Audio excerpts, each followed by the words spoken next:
Olá, sejam muito bem-vindas a mais um episódio do nosso podcast do Clube das Casadinhas. E hoje eu tô aqui com vocês, uma pessoa maravilhosa que é membro fundadora do Grupo das Casadinhas e ela chama Natália Cantanhede. Oi, chique. Natália, tudo Oi, bem? Amanda, obrigada pelo convite. Natália Cantanhede, que responsabilidade. Natália Cantanhede, vulgo Natália do Mateus. Gente, eu quero falar aqui, só abrindo um parênteses antes da gente começar, a evolução da mulher casada. A gente começa lá, quem é a Natália? A Natália, filha do meu pai, né? A Natália, filha da minha mãe. E aí, de repente, você vira Natália, mulher do Mateus. Olha que lindo chique. isso. Sempre foi o sonho do meu marido, ser conhecido como Mateus da Natália e a Natália do Mateus. Pronto, realizou. É uma benção. Não, e olha, Cantanhede. essa a gente hoje vai falar sobre paternidade, sobre identidade e já falando de nome, quando a gente já se identifica como a mulher do Mateus, a mulher do Alejandro, né? Meu esposo chama Alejandro, para quem não me conhece, eu sou a Amanda Restrepo, casada com o Alejandro Restrepo, Amanda do Alejandro. E quando a gente se identifica com o seu marido, parece que vem um outro peso também, né? Eu sou a esposa. E vem um peso e vem uma nova história, né? Você é a Amanda Restrepo e eu sou a Natália Cantanhede. Quem será a Natália Cantanhede, né? E aí a gente vai construindo essa história juntos. E eu sou, então, a Natália Cantanhede, do Mateus Cantanhede. E eu tenho 25 anos, estou formando agora em arquitetura e urbanismo, graças a Deus. Venho de uma família um pouco diferente, talvez não tão diferente, né, para o cenário que a gente vive hoje. Tenho 3 irmãos. Na minha adolescência, passei pela separação dos meus pais, quando eu tinha ali meus 13, 14 anos. E aí, meu pai formou uma nova família. Eu tenho 2 irmãos pititiquinhos, sou apaixonada por crianças, sou apaixonada por eles. E é um prazer estar aqui para falar com vocês hoje sobre essa questão da paternidade, né? Todos nós temos algo para acrescentar, temos algo para aprender sobre esse tema, e vai ser incrível. Que bom, Natália. Natália, conta pra gente como foi a sua infância, as suas primeiras memórias, de que tipo de lar você vem, como que era a dinâmica familiar na sua casa? Então, é engraçado falar disso, né? Até na terapia, às vezes, a gente vem tentando criar essas memórias e quando a gente fala, né, do lar da gente, de fato, o que a gente lembra são momentos bons, né? A gente sempre busca por momentos bons. E antes de qualquer coisa, eu sei que mulheres, mães estão assistindo, mas também filhas, né? Eu acho que hoje a gente se coloca aqui no podcast em uma posição de filha e cabe refletir o que eu guardo de memórias da minha família, assim, isso é muito forte, porque a gente guarda memórias muito boas e memórias muito ruins, e aí, às vezes, uma pode pesar mais que a outra. Então, assim, eu vim de um lar, né, como eu falei, passei pela separação dos meus pais, então, às vezes, eu tenho algumas memórias mais bloqueadas da minha infância, né, eu tenho poucas memórias, assim, dos meus pais juntos, as memórias mais fortes que eu tenho já é de um período que eles estavam já separados, e algumas memórias mais difíceis, né, a gente, infelizmente, isso sempre pesa mais. Eu acho que todo mundo costuma gravar mais ali aquele momento que foi mais difícil. Mas amém. Amém. Isso E uma coopera. coisa que eu até queria pontuar aqui dentro da sua fala você falou, né, na terapia. Hoje eu tenho observado que muitos cristãos estão mais abertos para esse tipo de ajuda. E é incrível a gente ir atrás de ferramentas de autoconhecimento. Gente, o autoconhecimento é você entender a sua identidade, além da sua identidade em Deus, mas ressignificar acontecimentos da sua vida, de criança, de adolescente, em uma fase adulta. Né? E eu acho que hoje, dentro do mundo cristão, a gente está mais aberto a isso, porque nem sempre você vai ter esse acompanhamento dentro da igreja, Depende do tipo de igreja que você tá, mas hoje a gente tem cada vez mais igrejas grandes em que nós não temos discipulado, nós não temos aconselhamento e nós precisamos entender, ter a ajuda de outras pessoas que possam trazer luz para alguma coisa que está dentro do nosso coração. Né? A Bíblia mesmo fala, nós precisamos nos confessar uns aos outros para que Deus traga o perdão, traga a cura para nossa vida. Então, eu acho muito interessante você trazer isso na terapia, gente. Delícia. Terapia é uma coisa que ajuda a gente a crescer. Façam, busquem. É incrível, maravilhoso. Com certeza. E o segundo ponto que a gente vai trazer aqui, né, que nós até já conversamos um pouco antes de a gente começar o podcast, sobre a paternidade, que é algo muito importante que nós trazemos para o nosso casamento. Isso tudo tem a ver e reflete lá dentro do nosso casamento. Então, a Natália tem uma experiência de um lar que é de pais separados, e isso vai refletir de alguma maneira no casamento dela. Com certeza. Né, Natália? De que maneira que foi seu relacionamento com o Matheus? Como que começou isso? E como foi os primeiros anos de casado para você? Com certeza. Eu acho que hoje em dia é muito mais normal, assim, não que isso tenha que ser normalizado, mas é muito mais normal nós vermos amigos, no meu meio mesmo, eu vivo muito isso, né? Compartilho experiência com amigas, com colegas que vivem essa experiência de vir de um lar de separação. Então, isso é muito forte, porque o seu filho, ele vai crescer olhando para você, né? E querendo ou não, estando sob seu controle ou não, que você viveu da separação, isso vai refletir sobre a vida dele, né? Então, quando você vai entrar num casamento, você fica com a mente, nossa, será que vai dar certo? O que aconteceu com os meus pais? Por que eles não deram certo? Será que eu também vou falhar? Será que isso também vai acontecer na minha vida?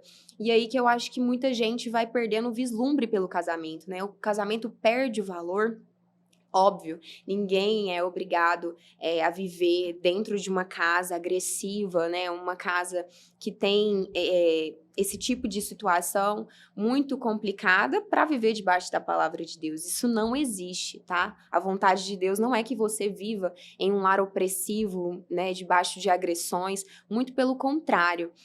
Nós estamos aqui para falar de fato como a separação de um casamento afeta, né, na vida do filho.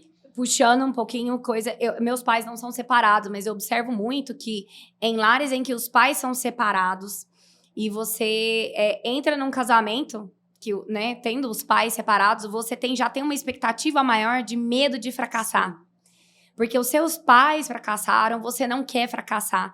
E parece que aquele medo te persegue ali em ser a esposa perfeita, em ter um casamento perfeito e um medo muito grande de falhar. E aí que você, né, você colocou aí a questão de você não merece viver num lar abusivo, óbvio, mas algumas mulheres se submetem pelo medo do fracasso. Sim.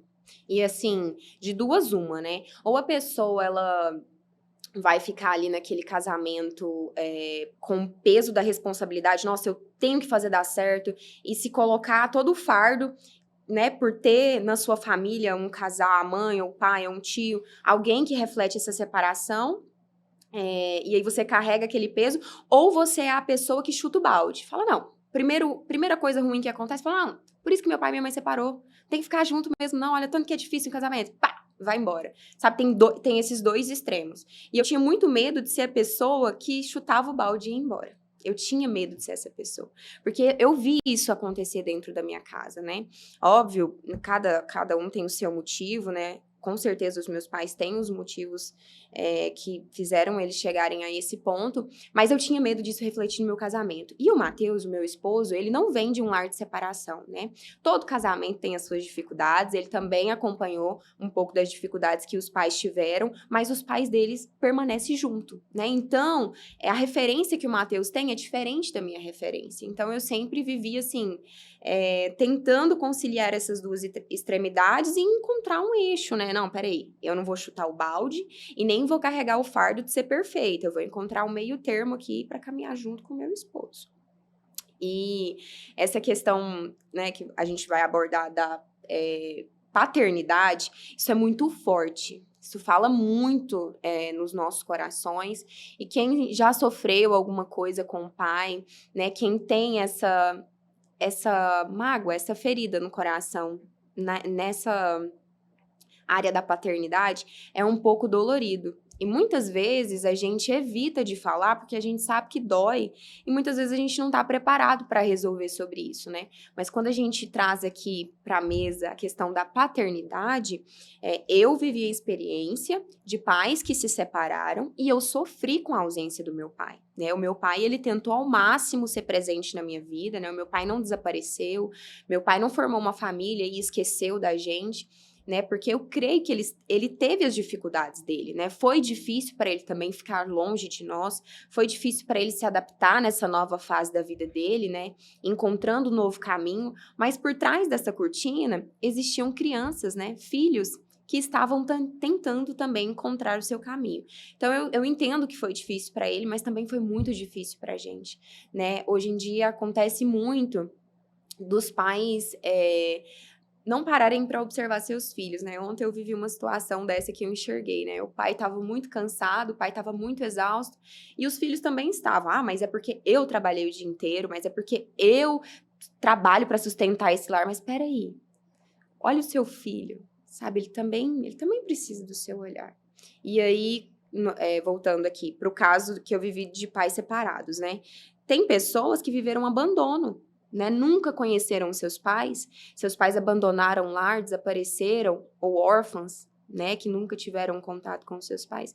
Então, assim, hoje aqui a gente tem muitas experiências para compartilhar, né? Vai ser por que da paternidade, a gente falando sobre casamento? A paternidade, a figura masculina na nossa vida, ela acaba formando a nossa expectativa do que a gente quer como um parceiro. Então, no nosso subconsciente, a gente a vida toda ali dentro da nosso ambiente familiar, nós somos condicionados, nós temos uma visão sobre o que seria uma família. Se você tem um pai que não é o ideal, você quer o oposto. Mas se você tem um pai que você admira ou que você, né, que construiu um lar que seja saudável, não um lar perfeito, que eu acho que o lar perfeito não existe. Você quer se assemelhar ao máximo. Então, sempre a nossa casa vai ser, né, a nossa família de origem, ela vai ser o nosso parâmetro do que nós queremos construir. Né? A Natália do Mateus. Quem é a Natália do Mateus? O que ela quer para a vida dela? E essa paternidade, na sua experiência, então você acabou rejeitando. Eu não quero que seja dessa forma. E a paternidade também te diz ali, aquela identidade masculina acaba refletindo ali no seu esposo. Porque quando... eu acho que sim, eu acredito que inconscientemente a gente projeta quem é nosso pai no nosso marido. Né? O meu marido, gente, ele é a cópia do meu pai. E o meu marido, ele é colombiano. É outro país, é outra língua, é outra cultura, mas eles são muito parecidos. E é incrível como a gente consegue, Deus prepara a pessoa perfeita, né? Mesmo que você vai construir uma nova história. Deus não quer que você repita a história dos seus pais, mesmo que seja uma história de sucesso. Ele quer que você construa a sua história. A Natália do Mateus e o Mateus da Natália estão construindo uma nova história. E aí você chega nesse casamento cheia de feridas, cheia de bagagem. E aí, o que você faz nesses primeiros anos? Como foram os primeiros... Aliás, como estão sendo os primeiros anos para você, gente? A Natália casou tem 2 anos, Vai Natália. fazer 2 anos agora, na próxima semana. 2 aninhos, né? Os primeiros anos aí. Dinho, eu acho que antes de falar de como eu cheguei nesse casamento, eu preciso falar de como eu cheguei no relacionamento, como eu conheci o Mateus, né? Porque eu e o Mateus namoramos aí 8 anos, né? Para nos casar. Então, nós tivemos uma longa jornada como adolescentes. E, assim... Óbvio, eu senti a ausência do meu pai. Para ser bem sincera, eu sempre senti essa ausência dentro de casa, né? O meu pai dentro de casa, ele sempre trabalhou muito, né? Ele sempre se dedicou muito, porque ele sempre quis o melhor, né? Meu pai tem essa. Eu não tive isso, então eu vou dar o melhor para vocês. Então, com essa história de dar o melhor para vocês, de se dedicar ao máximo para vocês terem aquilo que eu não tive, trabalhou muito, né? E meu pai até hoje trabalha muito. Então, eu senti a ausência dele, né? Quando ele estava trabalhando ali e não podia ir em algum compromisso comigo, eu senti a ausência dele. Então, eu sempre senti essa carência, esse querer de atenção, né? E isso também é uma forma até de falar, de ilustrar que a ausência paterna, ela pode ser de várias formas, né? Tem pais que vivem dentro de casa, mas não criam seus filhos, não participam, não criam memória afetiva, porque eles acham que o mais importante é o sustento do lar. Mas ele sustenta o lar, ele provê aquilo talvez que ele não tinha na infância, mas ele cria uma lacuna emocional no filho da ausência, né, da carência, né? O filho quer a presença do pai, né? Quantas crianças não são superativas porque querem chamar a atenção de um pai, né? O amor de um pai é fundamental na vida de uma criança. Então, assim, eu sempre tive essa ausência, sempre tive essa carência de atenção, e eu vim crescendo com isso, e aí na minha adolescência, que eu e o Matheus conversamos muito sobre isso, eu acho que a pior fase do ser humano é a adolescência, é a época mais perdida, mais confusa, você não sabe quem que você é, do que você gosta, se você gosta de pintar a cara. Eu era uma adolescente, que eu odeio as minhas fotos de adolescente, porque eu usava tanto lápis no olho, nossa, eu era horrível. Eu também, era o meu olho preto, assim, eu preto, amava. super dark, emo, a fase do emo, da franja, aquela coisa, assim, horrorosa. Graças a Deus, né, melhoramos. Mas, assim, aí chega a adolescência, que é aquela fase de você buscar afirmação, né? Nossa, será que sou bonita? Qual que é a moda? É vestir essa roupa? É pentear o cabelo pro lado? Lamber ele com gel? E aí você tá buscando essas afirmações, você tá buscando a sua identidade, você tá... Nossa, quem quero ser? Eu quero estudar pra quê? E aí nessa fase da descoberta, uma das fases mais difíceis da vida do ser humano pra mim, foi onde eu mais sofri com a ausência do meu pai, né? Porque além dele trabalhar muito, eu não tinha ele à noite em casa. Pelo menos na noite ali, que ele chegava, eu tirava o sapato dele, ficava deitado com ele no sofá, eu não tinha mais aquilo. Então, aquela ausência bateu muito forte pra mim, né? Por mais que ele fizesse de tudo que ele podia, talvez não foi suficiente pro meu coração, porque eu ainda sentia muita falta dele. E ali, Amanda, eu acho que eu criei, assim... muitas feridas em mim mesma, de me afirmar, nossa, será que tá legal?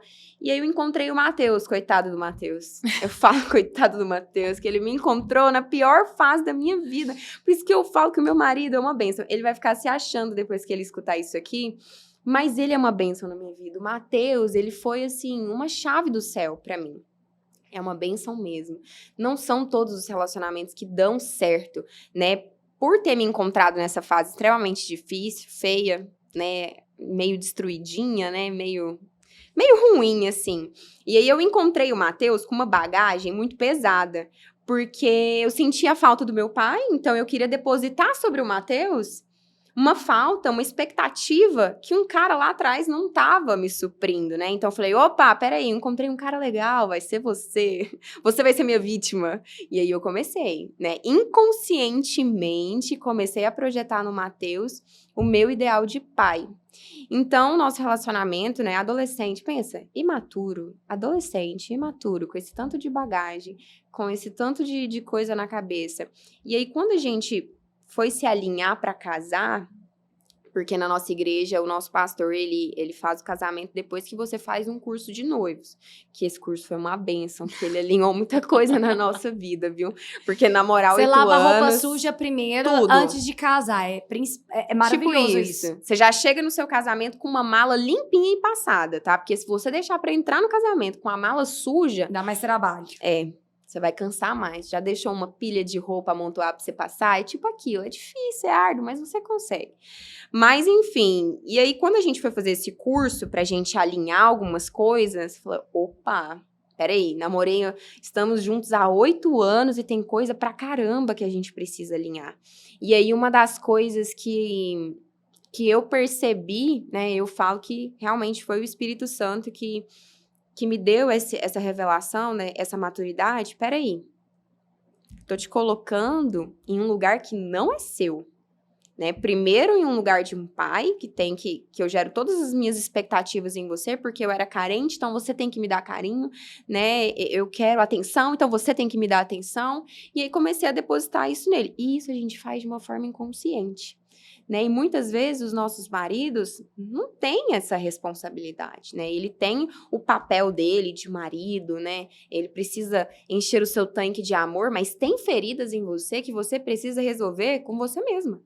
Não é o seu marido que vai te suprir. Nossa, a Natália tinha uma carência, ela era carente, aí o Matheus vai suprir toda a carência que ela tinha, não. Porque eu vou cobrar da pessoa algo que ela não tem tudo para me dar, porque não é responsabilidade dela, não foi culpa dela. Então eu preciso resolver isso comigo.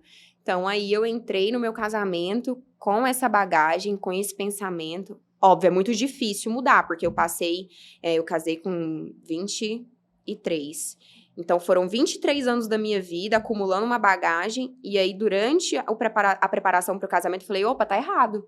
E você desvincular esse tipo de pensamento é difícil. Sim, e é incrível como Deus é perfeito, porque ele criou o casamento, ele é uma vida nova. Ele fala, né, na Bíblia fala, deixa seu pai e a sua mãe. Mas você tem que entender que você tá criando uma vida nova. O que é criar uma vida nova, gente? É morrer para a vida antiga. Então, é você não se curar desses traumas, deixar essa bagagem para trás e falar, opa, aqui a minha vida é nova. Então, até o livro, vou voltar a citar o livro do Timothy Keller, né? Que o casamento, ele é a alegoria mais incrível que tem do evangelho. Porque você é uma nova criatura. Nada que tem para trás vai te condenar. Você é livre, você é aberta, você é livre para amar, você é livre para viver, você é livre para construir um relacionamento maravilhoso.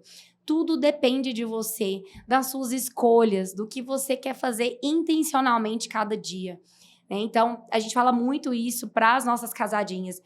Tudo depende de você. Escolha ser feliz. Escolha não se importar com as coisas que são bobas. Escolha a melhor parte. Descanse aos pés do Senhor. É verdade. Então, traz essa bagagem, deixa essa bagagem, lava essa roupa, passa essa roupa antes de você querer projetar ali no seu esposo. Porque ele não tem ele não tem culpa das feridas que você herdou na sua vida. Exatamente. Essa bagagem que a gente entra no casamento, ela é uma bagagem pessoal, mas você vai refletir essa bagagem no seu casamento. Porque todo mundo falava pra mim, você acha que você conhece o Matheus porque tem muito tempo que vocês estão juntos, mas você só vai conhecer ele de verdade quando vocês casarem. E todo mundo falava e eu não acreditava. Eu estou conhecendo meu marido todos os dias. Todos os dias ele descobre uma novidade de mim, eu descubro uma novidade dele. E aí, o que você faz? Você pega essa bagagem que você tem e começa a refletir no seu casamento. Isso é muito sério, é inconsciente. Às vezes você fala, né? Eu já me peguei falando de alguma forma com meu marido, que eu via os meus pais discutirem daquela forma e eu estava replicando aquela atitude. Eu falei, opa, peraí. É igual você falou, no seu casamento é uma nova história. É uma nova história. Por que você acha que a sua vida vai ser uma réplica da vida dos seus pais? Sabe? Da mesma forma de um casamento bem-sucedido, né? Pode ser que a sua história não seja bem-sucedida, como foi a dos seus pais, da mesma maneira. Ela pode ser bem-sucedida de outra forma, por outro caminho, e não necessariamente porque o casamento dos meus pais não deu certo, o meu também não vai dar. Por quê? Porque é uma nova história. Você vai agir de forma intencional, de acordo com o seu marido, de acordo com a forma que vocês escolherem juntos de caminhar. E quando eu cheguei no meu casamento com essa bagagem, foi um processo, né? A vida cristã também é um processo, né? Eu me converti ali no meio do meu relacionamento com o meu esposo, éramos namorados, eu me converti, mas eu também levei um tempo para entender como que é essa caminhada cristã, né? Porque o cristão, ele não é perfeito. O cristão, ele só entende que quando ele tropeçar, ele não precisa ficar caído. Jesus vai dar a mão para ele levantar. Essa é a diferença. Nossa, que lindo isso. Essa Repete. Adorei. Não sei repetir, gente. Não sei repetir. O cristão, a diferença do cristão é que ele sabe que quando ele estiver caminhando e ele cair, ele não tem que ficar no chão, né? Gente, Jesus vai dar a mão para ele levantar. Então eu entendi isso. E aí quando eu entendi que essa queda também vale para o meu casamento, isso é precioso. Quando eu erro com minha esposa, eu não falo, nossa, realmente eu sou muito fracassada. Não, realmente o meu casamento também vai ser falido. Não. Eu ergo, falo, Jesus, me ajuda. Eu preciso ser uma esposa melhor. Não vou ser uma esposa perfeita, mas eu vou ser uma esposa melhor. E eu me ergo diante dessa situação, né? Segurando na mão de Jesus. Porque assim como Timothy também vai falar amanhã, né? Que nós vamos abordar o 2º capítulo do livro, é isso. Você entender que o seu casamento, você entender o poder para o seu casamento vem de Deus, que Ele vai te sustentar, Ele vai te capacitar para ser uma esposa, né, que vai servir com amor, que vai cuidar do seu marido com amor, isso é uma revelação que vem de Deus. E aí entra também um pouco de identidade. Porque a gente só consegue refletir, né, dentro do nosso casamento, aquilo que a gente tem certeza que a gente é. Então, a nossa identidade, ela tem que refletir o amor de Deus. Você tem que partir do pressuposto e do ponto que eu sou amada. Eu não preciso que o meu esposo me ame o tempo inteiro, né? Demonstre amor o tempo inteiro, para que eu me sinta amada. Eu não preciso me sentir amada para saber que eu sou amada. Exato. Eu sou filha de Deus, exato, eu sou amada. Já é uma história em que Cristo já morreu, ele já provou o seu amor por mim. Antes de eu existir, antes de eu cometer os erros que eu estou cometendo hoje, ele já sabia. E ele escolheu me amar. Da mesma maneira que o seu esposo, no dia que você casou com ele, falou, sim, eu escolho te amar na fraqueza, na doença, na tristeza, independente do que aconteça. Então, é esse pressuposto. Não eu vou chutar o balde, porque se eu chutar o balde, alguém vai me ajudar a ir lá buscar o balde. Exatamente. Alguém vai me amar e vai falar, Natália, vamos junto. Sabe? Mas tudo isso vem de um pressuposto de que eu sou amada. Eu não tenho medo de errar, porque aqui é um espaço livre. Exato. E aí a gente fala, chega no seu casamento com essa página branca e dê essa página branca para o seu esposo. Exatamente. Também. Né? Não reflita, você é meu pai. Você não é meu pai. Você não tem culpa. Eu te dou a graça de errar. Eu te dou essa graça de falar, Natália, eu fui ausente, eu vou ser ausente algumas vezes, mas eu não vou te comparar com meu pai e nem vou fazer disso uma ferida linkada com a minha ferida do passado, né? Isso aqui é uma história nova. Então, é dando graça um ao outro que a gente consegue ter essa liberdade e construir algo maravilhoso dentro do nosso casamento. Exatamente. E isso que você falou é perfeito, né? De você entrar no seu casamento com uma nova expectativa, com novas intenções, porque, assim, Deus é maravilhoso mesmo. Eu tive a oportunidade no início do meu casamento, eu tive a oportunidade de verdadeiramente liberar perdão sobre a vida do meu pai, né? E aí, muitas vezes, a gente pensa assim, nossa, mas o que eu fiz para aquela pessoa que ela precisa me perdoar? Olha, isso é um caso muito particular, né? O que importa não é o que você fez, não é o que você acha que você é certo. O que é relevante aqui é você não carregar isso para si, né? E eu tive a oportunidade de fazer exatamente dessa forma que você tá falando, de iniciar o meu casamento interrompendo tudo que eu vivi com meu pai, tudo que eu vivi na minha história com a minha família, eu passei uma linha ali, eu passei um limite. Tudo que eu vivi com a minha família veio até aqui. Daqui pra frente é uma nova história. E pra gente começar uma nova história, você precisa resolver a sua história anterior. Né? Você precisa se desvencilhar, porque muitas vezes a gente fala assim, eu perdoei, eu não carrego mágoa não. Mas lá na frente você vai tomando atitudes, você vai falando com seu marido de alguma forma, você toma algumas atitudes que está refletindo que você não perdoou, que está refletindo que você não superou aquela história. Então, para você virar a página, de fato você precisa colocar um fim. E assim, não vem ao caso se realmente o que aconteceu merecia perdão ou não. Gerou uma mágoa no meu coração, gerou uma ferida no meu coração. E não interessa se a pessoa estava certa, se ela estava errada, se ela estava tentando acertar, se ela não estava tentando acertar. O que eu trago aqui para a mesa é que gerou uma ferida no meu coração. E até um parêntese, eu agora como mãe, a gente começa a reviver certas coisas, né? Começa a reviver lá toda a nossa infância. E dentro até da terapia, a minha terapeuta maravilhosa, Débora Brito, eu te amo, falou pra mim, Amanda, todo mundo tem trauma. Todo mundo. Porque não é o fato em si. Não é o que aconteceu com a criança, mas é como a criança interpretou. Exatamente. Às vezes, né, a gente tem até uma amiga em comum que ela tava me contando. A minha mãe, uma vez, ela se atrasou para me buscar no colégio. E eu lembro desse dia, como duraram horas que eram sem fim. E a minha mãe me abandonou. Então, a mãe dela nunca abandonou. A mãe dela era uma mãe que amava, que era presente, que era maravilhosa com ela. Porém, um dia, um fato que aconteceu na infância dela ficou ali no subconsciente dela e ela gerou um sentimento de abandono na vida dela. Então, vem aí com o que você fala. Seu pai era extremamente presente, mas ausente. Exatamente. E como é que a Natália criança via isso? Ele se via como presente e eu absorvia a ausência, Exatamente. Entende? Então, hoje, a Natália adulta consegue olhar lá para trás e perdoar o pai dela. Perdoar a situação. Entender que ele era um ser humano, que ele estava fazendo o melhor dele, com o melhor que ele tinha na época, com o que ele sabia, com os recursos dele. E que hoje você tem a maturidade de amar, perdoar e você é livre em Cristo para isso.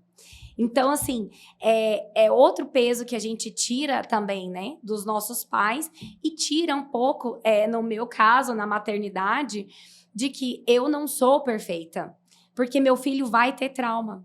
E quem é perfeito? Deus é perfeito. Então, eu entrego nas mãos de Deus. Amém. Deus, cuide do meu filho. Então, todos nós vamos passar por traumas e nós só precisamos entender o que o trauma está gerando hoje para minha vida. Né? O que é que esse aprendizado tá gerando na minha vida de casada? E aí você ter essa percepção que o Espírito Santo te traz para falar, olha, vamos orar e curar essa área da sua vida, né? Então, no seu caso, foi essa necessidade de amor e atenção que você não sentiu que tinha do seu pai e você trouxe para o seu esposo e começou a exigir isso dele. Projetando nele uma expectativa irreal e inalcançável, né? Porque, como você falou, todo mundo tem traumas. A única pessoa que você não vai ter nenhum tipo de trauma é Deus. É Deus. Deus é perfeito. Ele, né, na sua onisciência, na sua onipresença, no seu amor infinito, ele nunca vai te decepcionar. Então, assim, a gente projeta isso nos nossos pais, que são seres humanos, né? Um dia eu também vou ser mãe, eu também vou ter medo de falhar, vou falhar com certeza, né? Mas a forma como a criança absorve, né? Igual você falou, a forma como eu absorvi foi muito grande, igual no exemplo dessa amiga em comum. Talvez o que poderia ter ajudado é a mãe dela. Filha, passei no supermercado para comprar um lanche para você e a fila tava enorme, eu me atrasei. Sabe, a conversa, eu sentia muita falta disso, tanto na minha infância quanto na adolescência. O conversar, essa ausência da conversa, né? Muitos pais têm a atitude de sentar para conversar só quando a nota tá ruim, só quando tá acontecendo uma coisa que precisa ser chamada atenção. E isso é uma forma de ausência também, a conversa. Muitas vezes você chega no seu casamento, você não sabe conversar. Você não sabe expor o que tá acontecendo, né? E aí guardar mágoa. E aí você vai juntando ali até tá cheio e aí você explode. Por quê? Você não aprendeu a conversar, você não aprendeu a explicar de forma branda, sem gritar.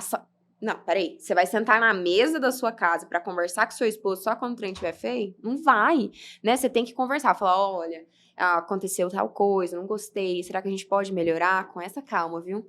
Não pode exceder. Eu acho que é um dos maiores desafios do casamento é saber falar com o tom certo com o marido, porque, gente, o tom da mulher é outro assunto para outro episódio, que todo marido reclama que você está falando num tom que está me desafiando. Então, isso vai ficar para outro dia. Mas o que a Natália tá trazendo aqui pra gente é maravilhoso, porque depende da sua escolha. Então, escolha ser feliz, escolha perdoar, escolha ressignificar eventos na sua vida que estão te trazendo tristeza e falar, não, olha, a minha mãe me ama, meu pai me ama, eles fizeram o melhor que eles podiam na época e hoje eu sou livre para contar a minha história. Exato. E eu sou livre para amar o meu esposo. Exato. essa parte do ressignificar faz parte da cura, faz parte de dar um fim naquela página para você passar para nova página em branco, né? Ressignificar, igual você está falando.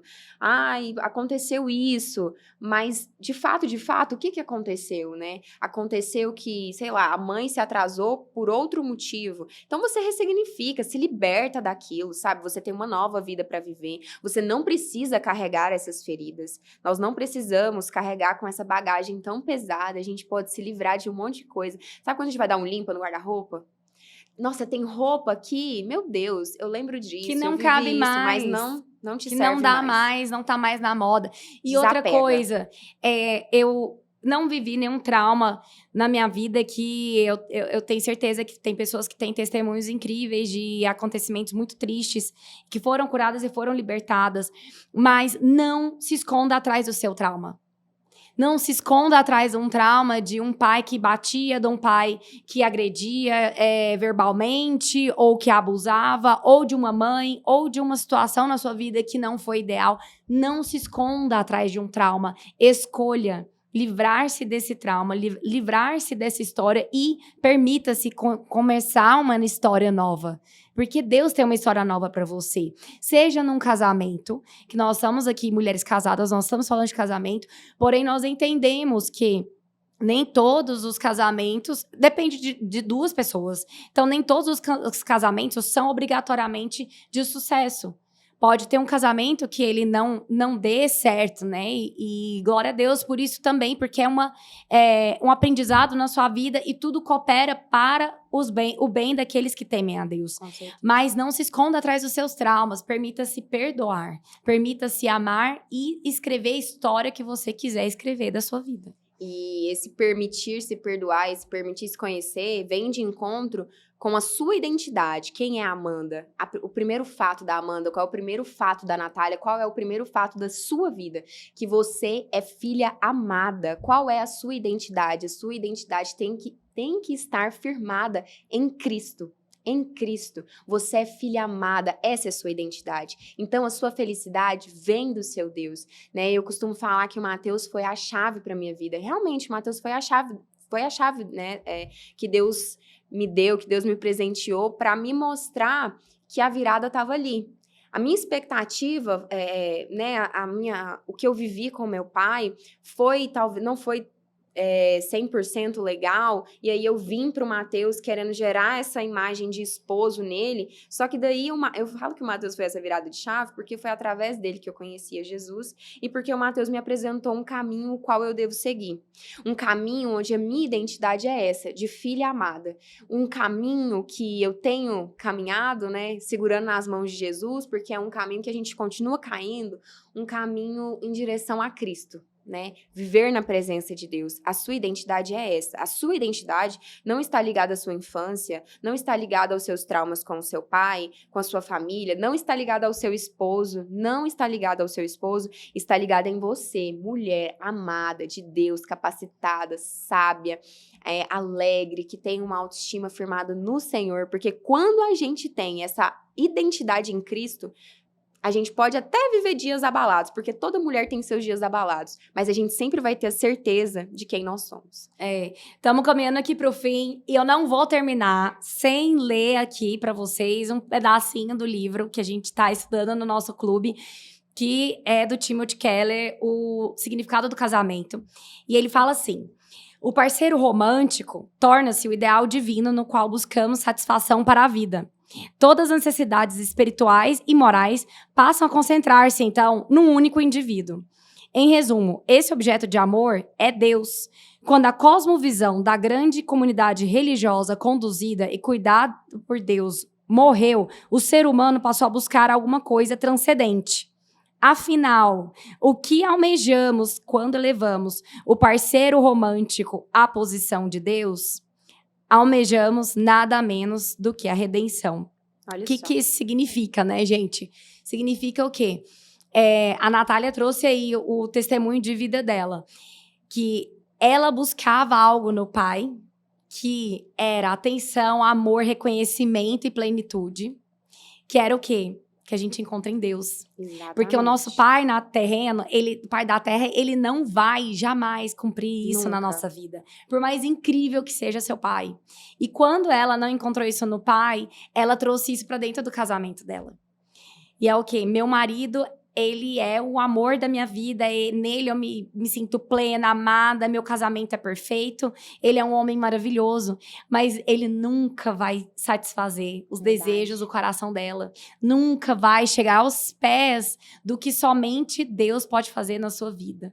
Então, leve as suas expectativas, leve toda a sua admiração, o seu amor, as suas necessidades para o Senhor.